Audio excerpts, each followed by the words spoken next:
हे काय आहे आपण बर्फावर मारतो तर हे बर्फाच्या आत घुसते अशी दिवार हे सेम बर्फाची दिवार आहे समजा. तर जसं आता हे याला म्हणतात रोपअप, याला म्हणतात कॅरेबाई.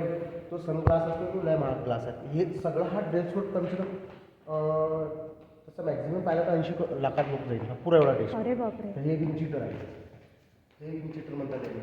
ठीक आहे, हे रोपअप सनग्लास गेला याले. हा सनग्लास झाला. डाऊन जॅकेट ॲव्हलांच विक्टिंग हे याचं काढलेलं आहे का. हां विक्ट याला काय ॲव्हलांच विक्टिंग म्हणजे अवलांच जेव्हा येते ना जसं भूकंप टाईप जर हरपला तर आम्ही याला विक्टिंग याच्यात एक सेन्सर असते माया गळ्यात सेन्सर आहे. मग त्याच्यानं आम्ही जसं जसं जवळ जाईल त्याचंही वाजून टटा टटा टटा हा जर बर्फात दबेल असला तर माहीत पडून जाईल. या आयसेक्सनं हे क्रॅम्पॉन आहे. हा बूट 7.5-8 किलोचा एक बूट आहे. हा बूट घालायला दोन्ही बूट घालायला लागतात. हे क्रॅम्पॉन काय कामाचे असतात.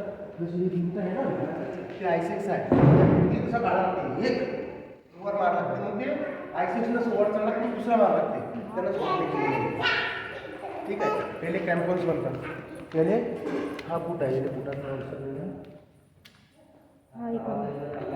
स्नो बूट. ठीक आहे, हे ग्लव्ज एक ग्लव्ज आहे. तुम्ही इकडे नॉर्मल इकडे घालून येऊ. हे ग्लव्ज घालायचं तुमच्या हात सोडून जातो एवढं भयंकर हे असते त्या ग्लव्जमध्ये.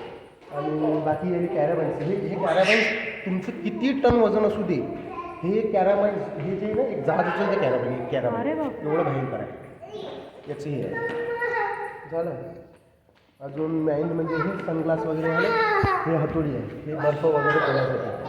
हे एवढं घेऊन चालणार ते चूक येते थोडं म्हणजे हेवी वेट घेऊन चालणं शूजचं वगैरे पण किती कमाला बर्फामध्ये. हां एक रुपसक येते 20 किलोची ते असते पाठी लागेल. हे घेऊन असं रोपअप चालतात सगळे जस्ट लाईक असे हे सगळे उभे पहा. ठीक आहे.